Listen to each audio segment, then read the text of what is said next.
This is a podcast about both having autism and living with someone who has autism. My mom is Sonya, and I'm Josh, and this is Josh Has Autism. Hey everybody, welcome to Josh Has Autism. Hello. I'm so glad you're here with us today. Yeah, me too. How you feeling? I'm okay, actually. Yeah? Yeah. Well, I wanted to follow up on this just very, very briefly. Last week we talked about Pappy and, how you felt about his mom passing, then he was stuck in a hurricane, then he came back, and something interesting that I didn't know was a real thing, and that is that he's home now, he's okay, he's doing a lot better, but he had to go into the hospital, into the emergency room, and then they kept him overnight. And I didn't know this is a real thing. Basically, he has broken heart syndrome. And, it was interesting because they did tests and, the doctors were very wanting to know what's been going on. Yeah. Anyway, yeah. One of the nurses said that's what it is. It fits perfectly in that category, and fortunately things look good, but he definitely needed some help immediately, and we've changed the way we do things now too. I had been trying to give him his privacy, his apartment there connected to our house, we call it an apartment. I try not to go in all the time, just to not to interrupt him and everything, but since then I've changed that. And I don't pester him, but throughout the day... You just kick the door open and walk in. Yeah, that's all. You're a Kramer. But we've all kind of spent more time with him, and then also the other thing is it's super important for somebody to have a thing in their life that they really enjoy. Yeah. And that thing before Nana passed away was Pappy has a beautiful tenor voice. He's an amazing singer, and he used to do karaoke.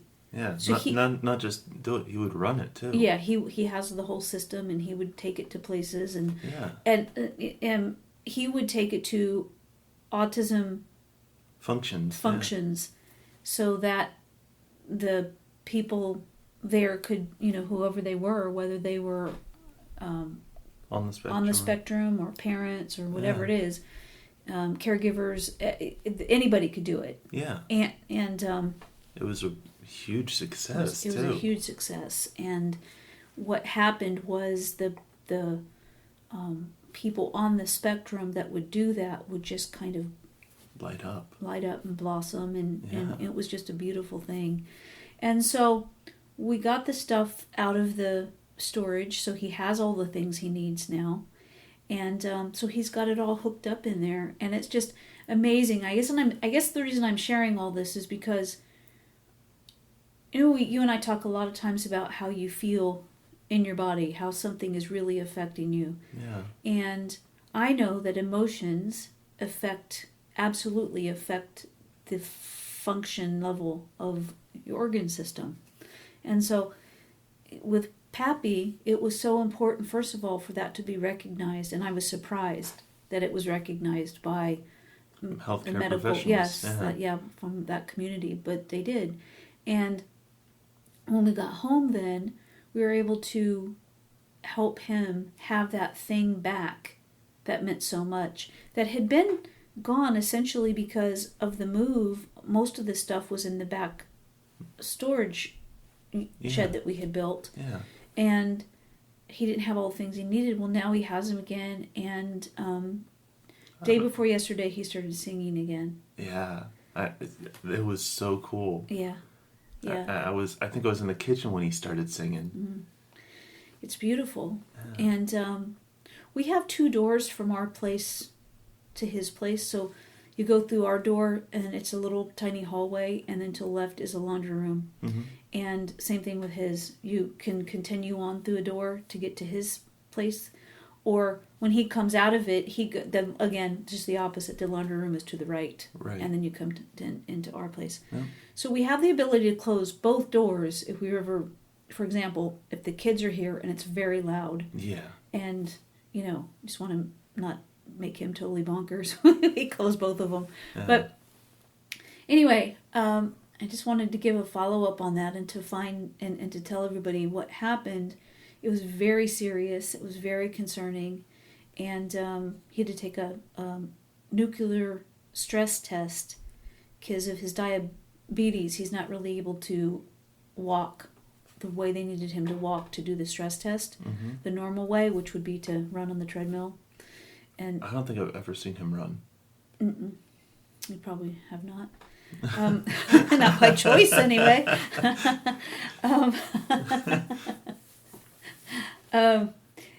So yeah, that's just funny. Yeah. I mean no disrespect. No. I know. I think at the hospital I called him a weeble wobble when they said that. They said, "Can you think you can walk? Go do a treadmill?" Nope. And that's when it occurred to me. Weeble wobble. Anyway, I just want to let everybody know that it is how important it is for someone's emotional well-being to be cared for and addressed. Because it will lead to physical distress, and it can lead to death because broken heart syndrome. There are, documentation of there is documentation of people and animals passing, shortly after their loved ones. Yes, and that they just never recover. They're never the same. They don't have anything to look forward to. It's just too devastating and heartbreaking that they just can't make it through that. Yeah. So I'm happy that he's got the karaoke stuff because it really has always been something that he's loved. He gets so much enjoyment out of it. Yeah. So anyway, so I just wanted to share that about Pappy, first of all. But there's another thing I think you would find interesting. So I have this joke that I've said. And should I just say the joke? Yeah, but just to clarify, was it used on stage or? Speaking. Speaking. Yeah, okay. For speaking. Because and I was I just did it recently on stage for comedy as well too. But anyways, it's just a joke, which is, and how I dealt with stuff is it's like a deflection joke, which is I just read a study that shows that autism is always the dad's fault, and you might not know that because I just made it up, and there's other stuff with that, but basically that's what it is. Yeah. And I thought I was being funny because that's my way of saying, dude, it's not me. It's you. Like, what did you do? Yeah. It's like not being mature and not, just trying to blame him for that. But anyways, so then it's not new. It's something that's been, I guess, known, but I didn't know it. And that is that moms pass half of their, the structural variant onto autistic children. And so it could be that could be explained. The numbers could be explained by chance, but this study has it's suggesting that the variants inherited from the mothers are not associated with autism, but the fathers did pass on substantially more than 50% of their variants. Basically, what this means is when you pass your genes down, it can be inherited, but it's more likely to come from the dad, is what it's saying. Yes, and now don't I feel like a jerk for making that snide kind of joke about it, but for me the joke was coming from a very different place. It was that. He's your son. Yeah. What did you do? Because, yeah, that kind of thing. Yeah, because yes, and as I expand on that joke on stage, anyways, it's about me. It's easier to point a finger than deal with something that's hard sometimes, right? So how much easier is it for me just to blame? When there is no blame. You know, It happened. which it's you know, that's the further as I get down with that joke that I just did. That's what it comes down to. Yeah. This is, you know, it's nobody's fault. In podcast, we're done. So anyway, I just thought I wanted to share that with you because you knew that I was doing that stuff on stage. And I found this. I'm like, oh, Josh is going to be shaking his head at me. Like, what? You busted? So anyways, yeah. I found a quiz that I want you to take here with me on the podcast. And I don't know how it's going to end up, but I just thought some of these questions, okay, I have my perspective to begin with before I even ask you these questions. When they define autism, what's the saying that we go by when we talk about autism? That if you've met one person with autism, you've met one person with autism. Right. And that we got from Dr. Chrissy Ogilvy. Yeah.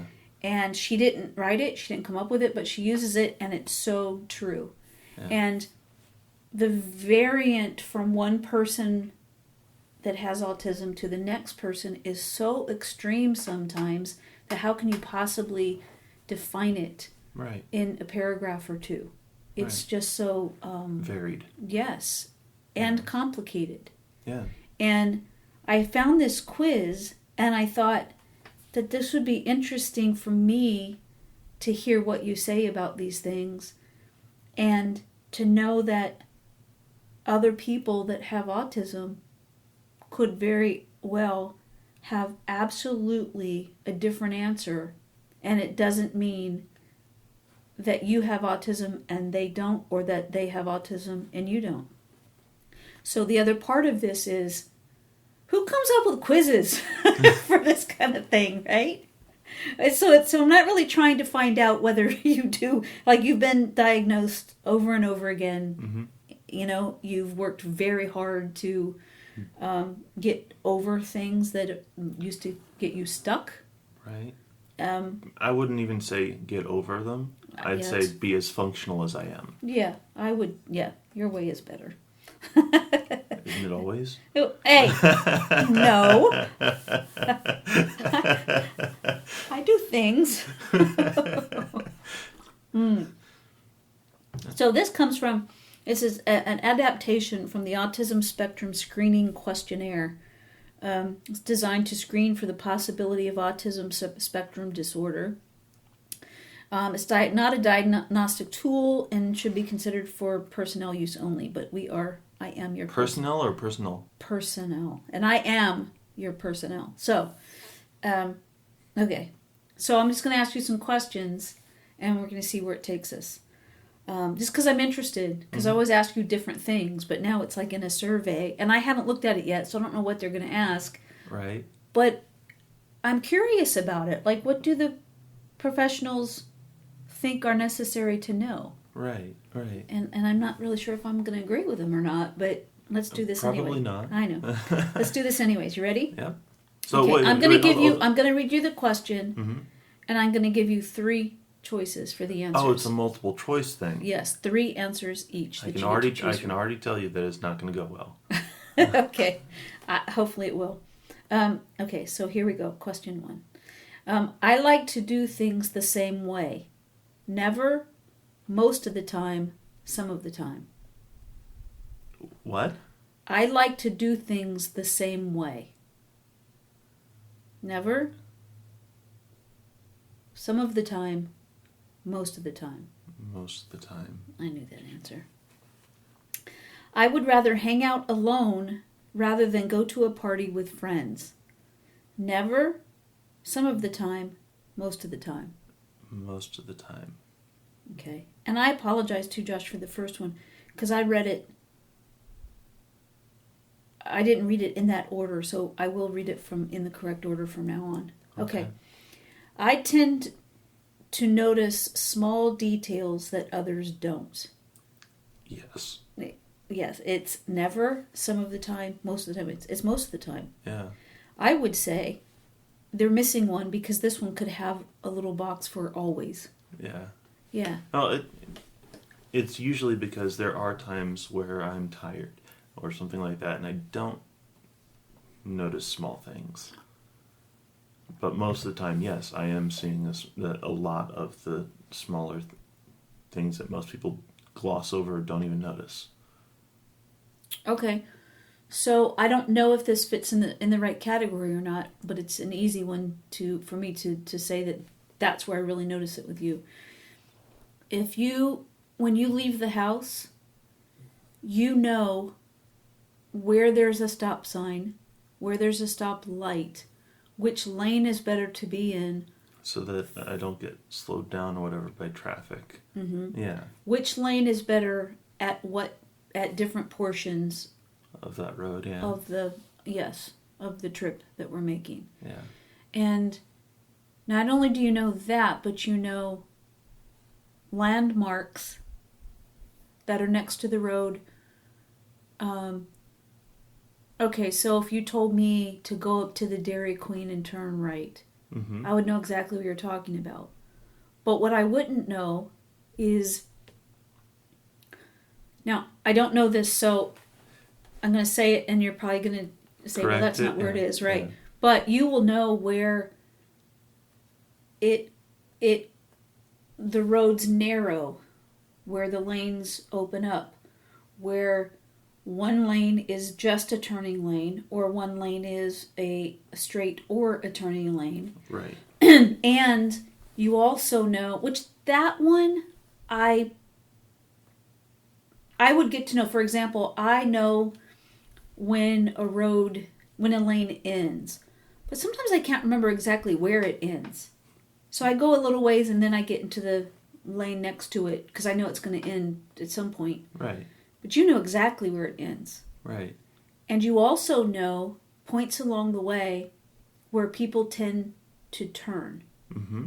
So that if you're in the right-hand lane and people are going to turn right into driveways, maybe of malls or grocery stores or what have you. That aren't at a light, right? Yeah, that are not at a light. You know where that traffic bogs down. Yeah. Just like in a turning lane that has a light, that you know, depending on what time of day, if that's going to be a problem of backing up into the middle lane. Right. Or then it would be the left lane, I guess. Right. For the turning lane at the lights, mm-hmm. I for this area at least, mm-hmm. I know that at certain times of days it will back up into the regular traffic lanes, mm-hmm. but only on one side for that turn lane.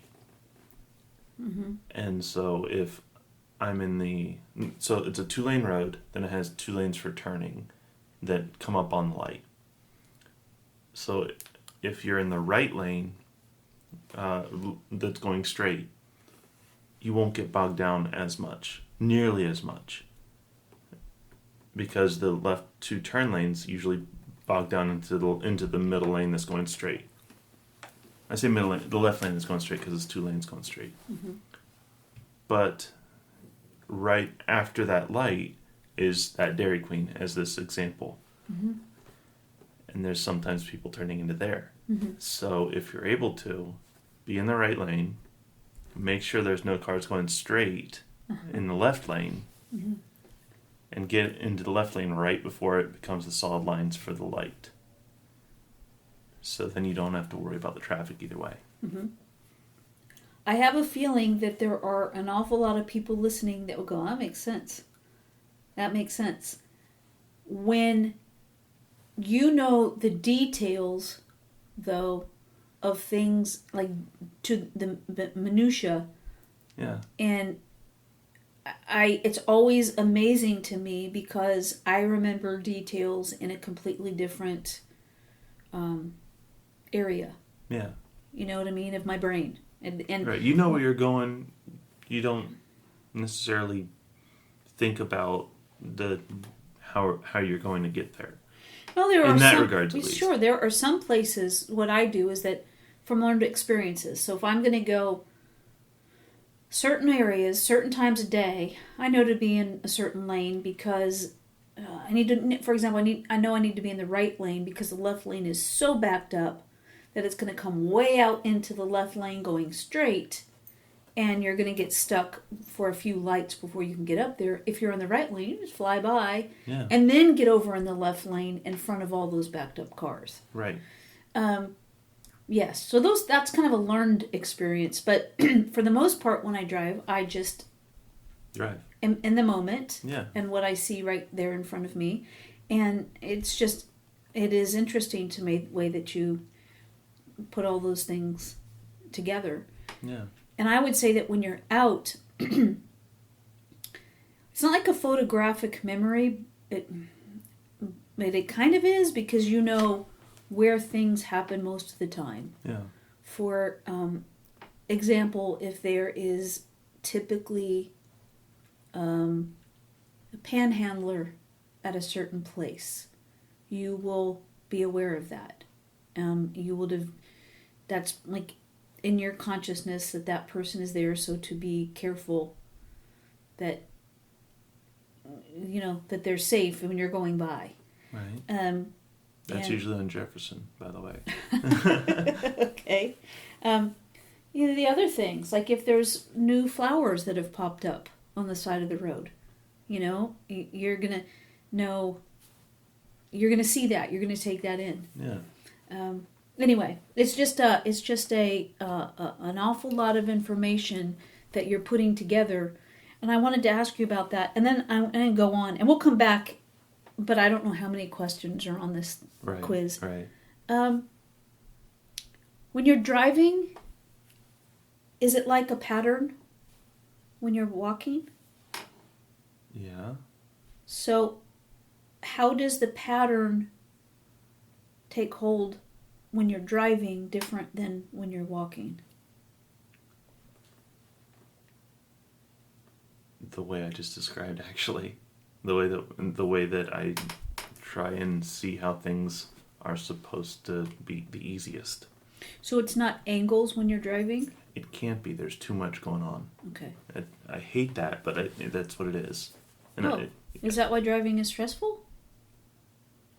I mean, there's so much going on that I have to focus on at once that it's really difficult and stressful, yes. So what I'm asking you, is that driving can be extremely stressful for you and a lot of people, but it's the first time I'm understanding really or thinking about it that when you're out driving, you can't maintain your patterns and your angles the way that you always do. Those angles, how you're sitting, what you're doing, really helps to calm you down, and I say to keep you grounded. Yeah. So. And having someone else in the vehicle, it exponentially makes it worse. Especially if it's me. Anyone. Anyone, huh? Anyone. Okay.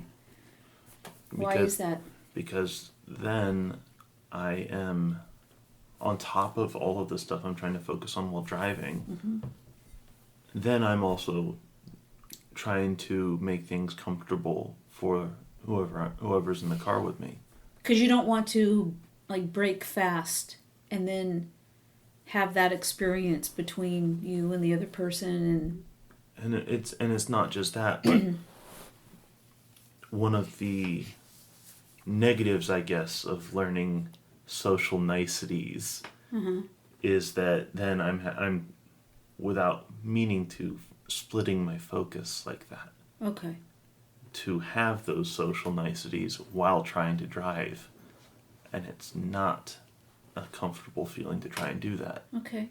Do you think that that's common, with your friends that have autism as well? Do they find that it's easier to drive by themselves? I don't know, because I don't really have any, I don't have any friends around here that have autism that also drive. Okay. What about in Florida? No, I don't think. Okay. So, yeah, I feel that way too, that there are a lot of people with autism that don't drive. Right. Okay. To be clear, I do have friends here and in Florida that have autism, but they don't drive usually. Right. And if they do drive, they don't drive other people. Right. Probably for the reasons you're describing. Right. Yeah. Okay. I didn't know that. But it never has come up like that, Mm-hmm. so I don't know. I don't know about them. Okay. All right. It's interesting to me though that, I just for the first time am making that connection that when you're driving, you lose that grounding experience of angles. Right. You have patterns when you're driving. Yeah. You try to maintain those patterns. And when I'm writing, it's a completely different experience, because then I can do the angles and stuff like that. Because you're not having to focus on driving. Right. Yeah. Because then I can also focus on the social niceties, as well as do that thing with my toes for the driveways The and curbs and the driveways and stuff. Yeah. And the light poles. Yeah. There is a lot going on when you're driving. Yeah. I think that it makes sense that when you drive, you don't talk on your phone. You certainly don't text. Right. You don't have the radio on. Right. I might have the radio on, but it's not very common. I have only seen you have the radio on when I've been with you, when I've asked you if it's okay. Right. And I won't do that anymore. But yeah, interesting. Yeah. Interesting. Okay, here's the next question. Ready? Mm-hmm. I think this might be a little bit different for you. When I'm reading a story, I have a hard time imagining what the characters might look like or figuring out the characters' intentions. Never, some of the time, most of the time. Never. I knew that was going to be different for you. Yeah. Because I don't see the words when I read. I see the story happening. You'd see it in pictures, right? Yeah, you see it actually happening, yeah. Yeah. And so here's a part of this. I think that probably the person that wrote this quiz probably thought that would be most of the time. Because the question is, when I'm reading a story, I have a hard time imagining what the characters might look like. Right. Or figuring out the character's intentions. Right. Can you do both of those things? When I'm reading, yes. Because the way that words are used in a story are meant to describe everything that's going on. And even whenever it's not thorough in it, it gives a background so that you can make that scene. And so it's very... So what you like so much about reading is that you're given the descriptions. Even if it's at the beginning of it and it's not really mentioned thoroughly again, it set the scene, set the tone. So you don't have to guess. As much. It's spelled out, and then you can imagine, then you're carried away with it. Yeah. Because they're giving you the descriptors that you need for you to feel comfortable. Yeah. And calm. Yeah. I think that's why you like reading so much. I do. I think it takes you out of the guessing game, which you spend a lot of time. And I that's might be a way of putting it lightly, the guessing game. But you spend an awful lot of time in interaction with people and situations, trying to figure out what the right thing to do would be. Right. How long am I supposed to say hello? Am I supposed to give them an answer? Am I supposed to look at them now? How long am I supposed to look at them? Right. Am I supposed to, all those things. Yeah. And I would like to clarify something, though. Okay. Was it you called it the guessing game? Yeah. It's not. Let me clarify that answer. That's a clarification. Okay. It depends on the kind of story. Especially because if you think about it, one of my favorite authors is a murder mystery writer. Mm-hmm. And that's Agatha Christie. Yep. And one of the reasons I really enjoy her writings is because not only is it very enthralling to read the story, mm-hmm. it keeps me guessing. Mm-hmm. And that's one of the things that got me hooked onto her writing, was that I didn't know what was going to be the next direction it would go. Because I usually, with all the stories prior to reading her work, Mm-hmm. I'd be able to guess the whodunit at worst halfway through the book. Mm-hmm. But it's so engaging and so enthralling with her work that I'm not able to most of the time. Mm-hmm. And there's red herrings and everything else like that in it that throw you off. Mm-hmm. Have you read all of her books to this point? Most of them, yeah. Yeah. So what I'm saying about yes. So it was the term guessing game that I didn't like. That was all. Okay. So what my impression is of that you enjoy and you get out of reading so much is that you're being given descriptors. You're being given concrete facts and concepts. And you're relying on the author to take you through, and you don't have to come up with, in your own mind and in your own way, the interaction with somebody else. It's a different... It's described and shown. Mm-hmm. For me, it's shown. Mm-hmm. Yeah.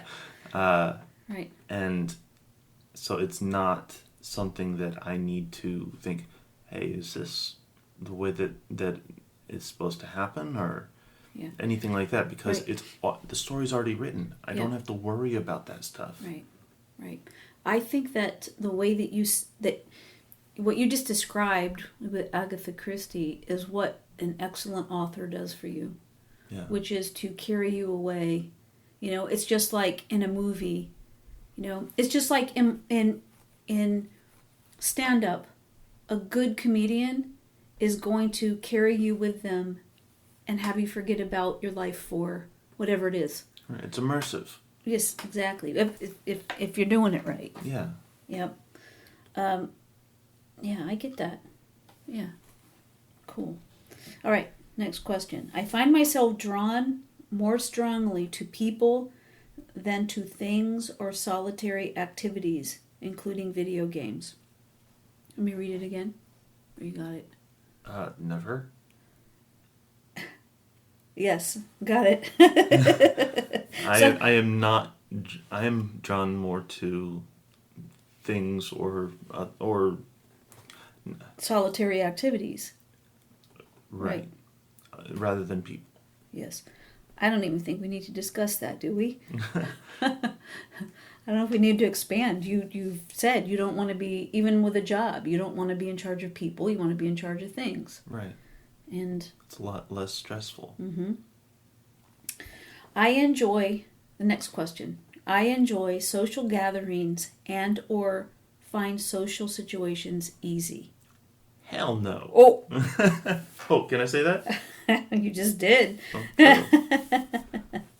Oh. Never. Some of the time. Never. Or most of the time, I'm going to draw what you just said in here. So it's like, yes. So the question is, I enjoy social gatherings and or find social situations easy.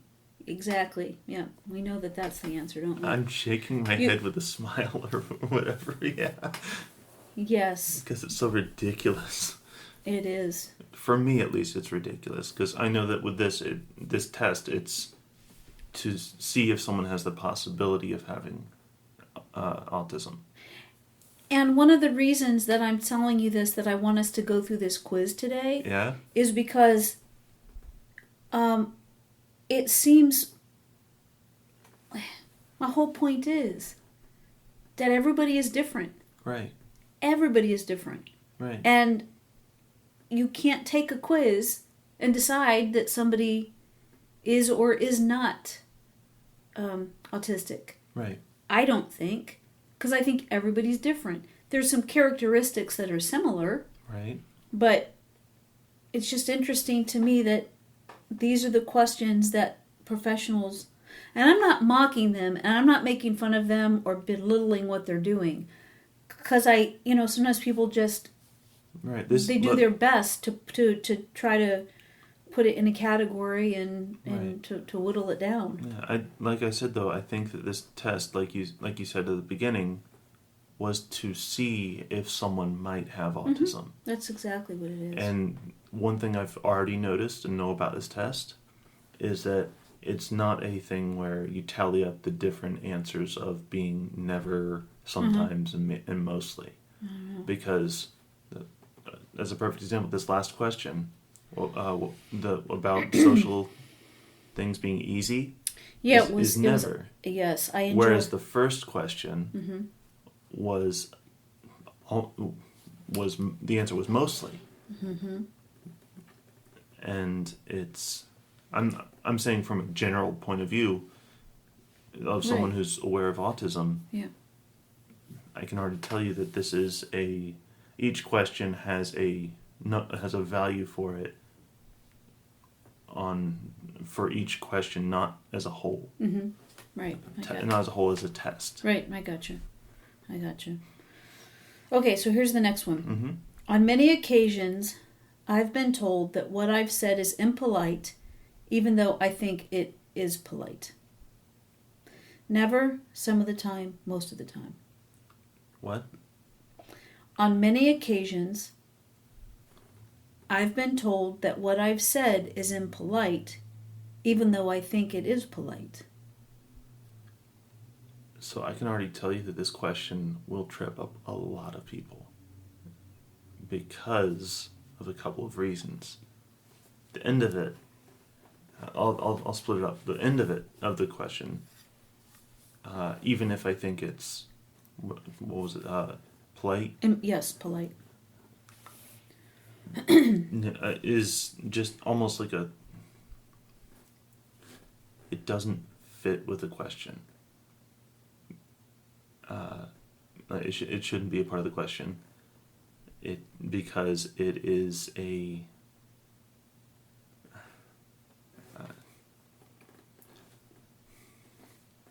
So if we said it in a different way, it would be like when we were teaching you the niceties. Right.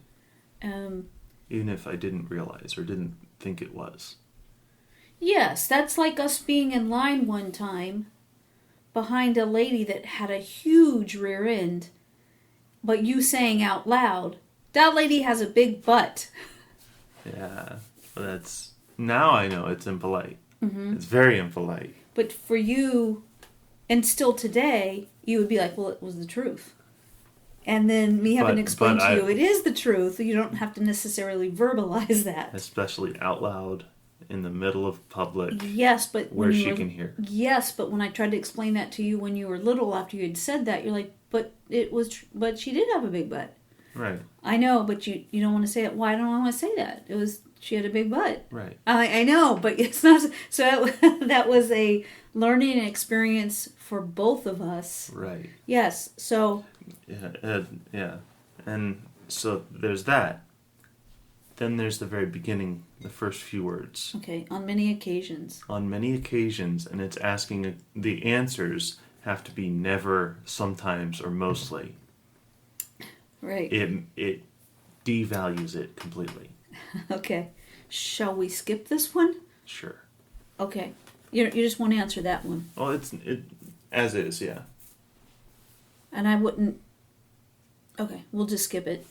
I see what you're saying, because it's not...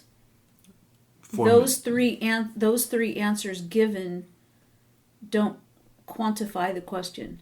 Right. Especially because the wording that they used made it almost a double or triple negative. Correct. I agree with you. Okay. Next question. I frequently find it hard to keep a conversation going. Never, some of the time, most of the time.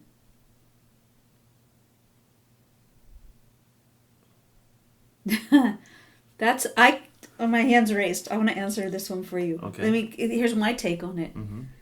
That the reason you can't answer that question right away is because it should have said... It shouldn't have that frequently in it. Frequently is tripping you up, but it depends on the subject matter. That's true too. I would say that read it without frequently. I find it hard to keep a conversation going. Mostly. It would be in between the It would be some of the time. Yeah, so in between the some of the time and mostly. Okay. I'm going to put that one because... Some of the time? Yes. Okay. And interesting. So why did frequently trip you up in that sentence? It tripped me up in that sentence for those answers because how frequently is frequently, and then for the answers, it's not a yes or no answer. Right. Correct. It's asking for a mostly or some of the time or never. Mm-hmm. Those, because of the frequently, it throws off those answers. Mm-hmm. So it doesn't take into consideration that your circumstances change that answer. Right. And that's one thing that I've always had difficulty with on different tests like this throughout my life, is that it's asking a quantifiable question in general for to have an answer that varies. And that's something that's really difficult for you, and it has been difficult for you in your life. Yeah. Is that you're not quite sure when to do what. Right. So do you keep a conversation going? Is that what's required?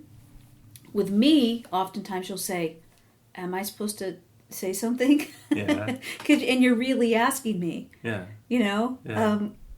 Usually at that point it's because I'm being scolded for something, and it's like, what? And it's like, what do I answer? It's good because it's the wrong answer. I don't know if I agree with that summation, but there are times when you don't know what to say, so you ask me. If it's not me, I think this is what you do as well. If you're in a situation and you don't know what to do, you leave the situation. If I can. If you can, and then sometimes the person that was expecting something, it's like, they don't... That's easy for you. I've learned to... At this point in my life at least, I've learned that I either need to say that straight out, that I don't know how I'm supposed to respond to this kind of... Mm-hmm. Right. Or to be able to escape the situation, mm-hmm. I know to let them know, hey, mm-hmm. give me a minute, let me step back, and because I can't be here right now or whatever. Right. Explain to them that, hey, I need time away from this. Mm-hmm. All right. Next question. I find it difficult to imagine what it would be like to be someone else. What? Yeah, I know. No, ask it again. I find it difficult to imagine what it would be like to be someone else. No. Hmm? I read so much and see different points of views of everything I do, even in real life. Okay. That it's never. Okay. Interesting. I'm going to make one comment and we'll go to the next thing, and you can say whatever you want to say about it. But I do know that when you were younger, it was very hard for you to understand that anybody would have a different point of view than you, that anybody could have different thoughts, different likes or dislikes or preferences. And so I would say the question, I find it difficult to imagine what it would be like to be someone else for you used to be most of the time, because the thinking was very rigid and we couldn't vary from what it is that you wanted or needed in order for you to feel comfortable and secure. Right. And so lots of therapy later and growing up, and you credit books for that. I think books probably, saved you big time. Interesting. That's an understatement. Yeah, it sure is. So the answer for you is never. I can see how at different points in your life it would be a different answer entirely. But right now that's your answer. Right. Okay, next question. I focus more on the whole picture rather than the small details. Sometimes. Okay. Because again, it varies. So these questions are not giving enough information. They aren't, and that's also indicative for these kind of tests, not for us, but for the people looking at it. At least that's my perspective of that. But yeah, it might be. They write them this way on purpose. Right. To show how stress would, because whenever we're stressed, we show more of who we are. Yeah. When did you learn that? My life. All right. Next question. I tend to have very strong interests, and I get upset if I can't pursue them. Yeah. I would say mostly. Most of the time. Yeah, that's true. Because you actually need those things in your life in order to feel balanced. Yeah. I think that's the way that most of us are. But especially true. Yeah, especially true with people that I know with autism, is that it's very important to have that thing available. Yeah. Because that's the thing that is calming. Yeah, it.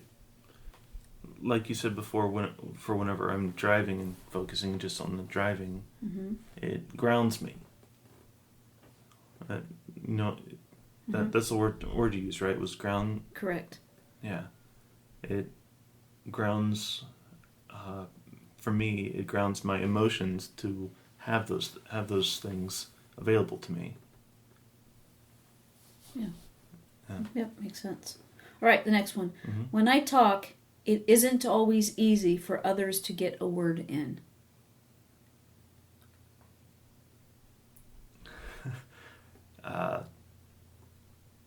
Now, some of the time.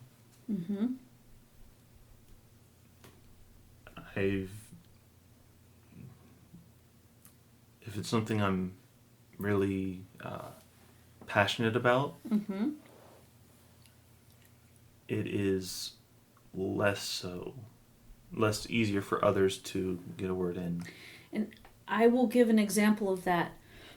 So when you were growing up for many, many, many, many, many, many years. I'm not that old. The topic of conversation, if you were involved in any conversation, would end up in about the Civil War, and specifically would end up in the Henry repeating rifle. So those are things that were your topic of interest. Yeah. You knew everything about it. Yeah. You were every day needing to have that and those things around you, the knowledge, the words that described it, and you went to books. Yeah. And we only lived a half hour from there, from Gettysburg, yeah. So we went often. Yeah. And you really, truly just enjoyed that so much. Yeah. Back then, talking to you would we would have to interrupt when you were talking about those things, because to you, you're sharing information, but there were, excuse me, there were times that you were sharing that for the 10th time, Yeah. the 20th time. But for you, it was important. It Right. needed to be shared. Right. That information was so important to you that it was part of your daily conversation. Back then, someone talking to you would have a difficult time interrupting because you were so excited Right. about that subject. And I would not melt down, but I would get very distraught Yeah. if I was interrupted about it. Mm-hmm. So now, it's some of the time. Yeah. Are you still interested in the Civil War? A bit, but not nearly as much. Yeah. All right. Next question. When someone is talking to me, I find it easy to read between the lines, understand their true feelings or intentions. Nope. Never. Next question. I find it easy to understand what someone is thinking or feeling just by looking at their face. Very difficult. So that would be never. Some of the time, but it would actually be between never and some of the time. But, yeah. And again, it goes back to when you were a little guy. It would have been never. Right. Because that's something that you... Learned. Yes. Okay, next question. I often notice small sounds when others don't. Yes. Again, that says most of the time. It should be a all the time. Yeah. As a right. You notice every little tiny squeak or a hum or anything like that. Or a hum, yes, from outside the other part of the house. If a limb is brushing, on a window on the other side of the house, or just, you hear it all. Also, it's something that's very distracting to you and bothersome. Right.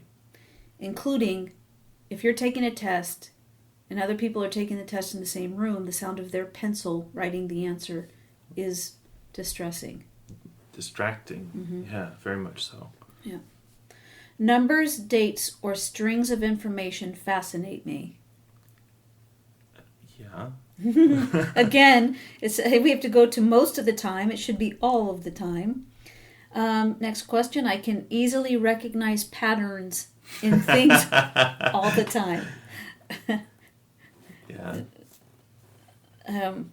Anybody that knows you knows that answer. Anyone who's listened to one of our podcasts Yes. knows that. Right. New situations make me anxious and nervous. Yeah. Mm-hmm. Yeah. I prefer reading books about non-fiction subjects like dinosaurs.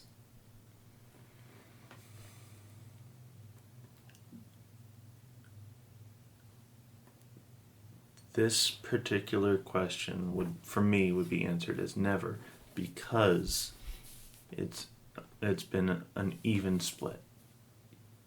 When this question asks more about nonfiction than...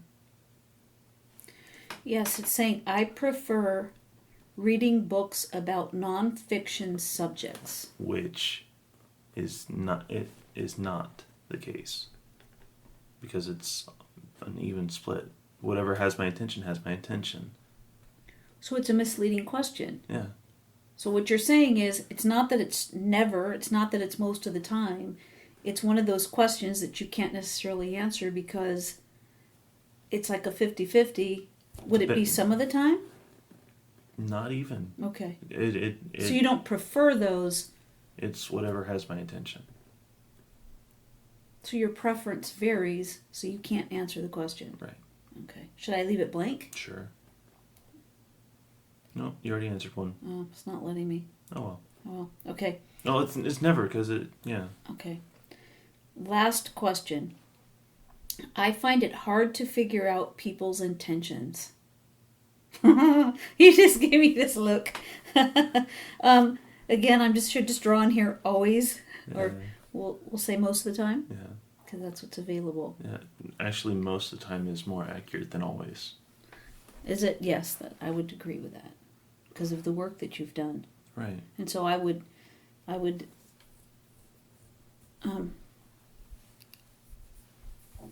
that has changed throughout your life. There's one question here that you didn't answer, that we didn't put anything down for. I'm going to ask you that again. If it's still too bothersome, we'll just, won't answer that one. On many occasions, I've been told what I've said is impolite, even though I think it's polite. It's some of the time, I guess. You feel good about that? Okay, on many occasions... On many occasions, I've been told that what I've said is impolite, even though I think it's polite. That shouldn't be a never thing, or whatever. It should be a true-false Okay, answer. so we're just going to leave it blank? Yeah. Okay, I gotcha. All right, I don't know. I haven't looked at this further. That's the last one. I'm going to see what the results say. Congratulations, you have autism. No. Yeah. Your score, it's a result for your autism screening quiz. It's a good idea to monitor your symptoms. Do you call what you have as symptoms? I say behaviors. I'm asking you. I'm saying I don't really call what you have as symptoms. I say behaviors or... No, I just am me. You know what I mean? It's... So, yes, he said typically, so with your results, that it's that these behaviors, they begin to... they recommend that you... when these behaviors begin to interfere with your ability to navigate life, school, and relationships, you need to get some support, and which you have, which is why you got a score that you did. Yeah.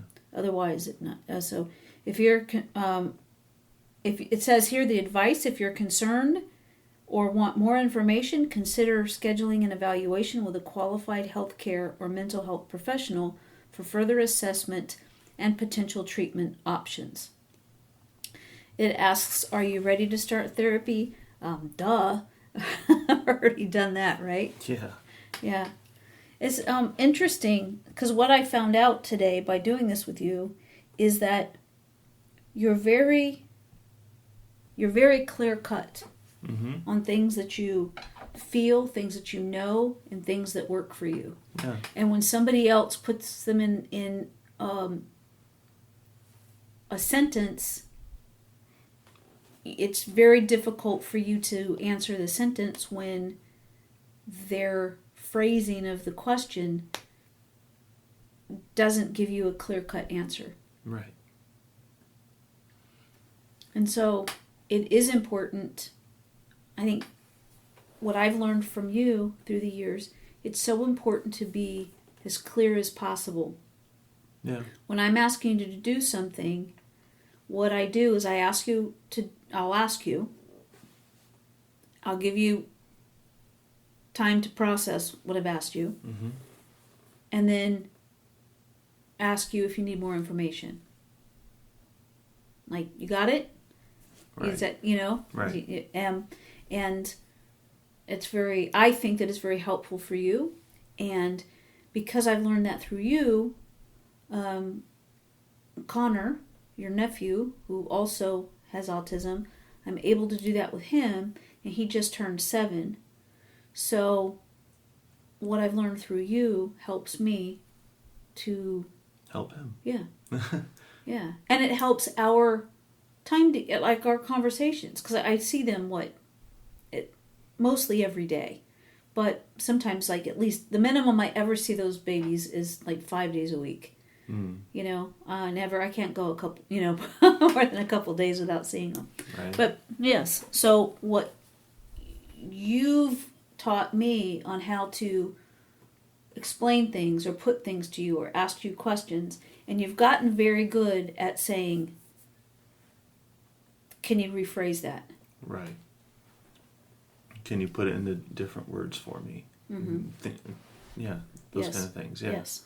So I think that anybody's listening to what we're talking about today, if that's something that's good to remember, that sometimes it's the wording. Yes, it's the wording that is difficult to make sense of it. You just can't, because the wording is so convoluted that it doesn't lead to an end. It doesn't lead to a logical answer. Right. Yeah. And it's not even that it is... it's not even that it is illogical or anything like that. Sometimes there's just a mental block kind of thing that is making it so that what is being said isn't being not comprehended, but is not being computed properly or something like that. And that it's just very difficult sometimes because that processing, that's what it is. Yeah. Processing what is being said is not always getting through. It's not always, does not compute. Yes, right, yeah, I get it. And so being able to say back to whoever's talking to me, being able to say, hey, can you please put this in different words, rephrase it, whatever, put it in a different order even, so that because I'm having a mental block, I'm not understanding what you're saying, and being able to say that out loud to to whoever I'm talking to really helps. Right. Because if I were to just stare at them, nothing would happen. Or anything like that. It just being able to verbalize that I'm not understanding. And I would say that, because we do that all the time, and it's helped our communication so much. Yeah. So I would even say, if you're a parent or a caregiver of somebody with autism, then if they don't say that, like, so for between you and me, if you don't say that, sometimes I say that.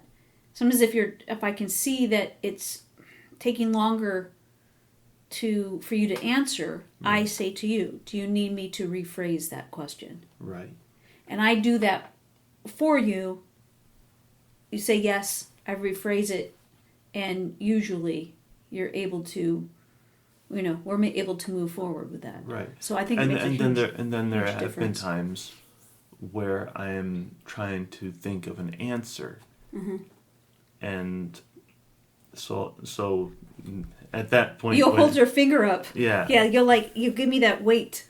Wait just a moment. Yeah. Yes. Yeah. Just a moment, and then I just stop talking to give you that extra second or two. Yeah, because sometimes it's your processing takes longer than to put it in a comprehensive answer is sometimes takes more time, and being asked a question whenever I'm formulating that can sometimes throw off my thinking completely. Right. And I'll lose what I was going to answer with. Right. Yep. Which is frustrating on both ends at that point. Yeah, it can be. All right. That was fun. Yeah. Yeah, that was interesting because I learned something from you every single day. You're just amazing. So, listen, everybody, thank you for hanging out with us. Check us out, SonyaKing.com, SONYAKING. And please give us 5 stars because we're helps us be more visible. Yes, and it's a big help for us. So we appreciate you, and we are sending big hugs to you, and hope you're happy and healthy. Yeah. And we'll talk to you next week. Love you. Bye.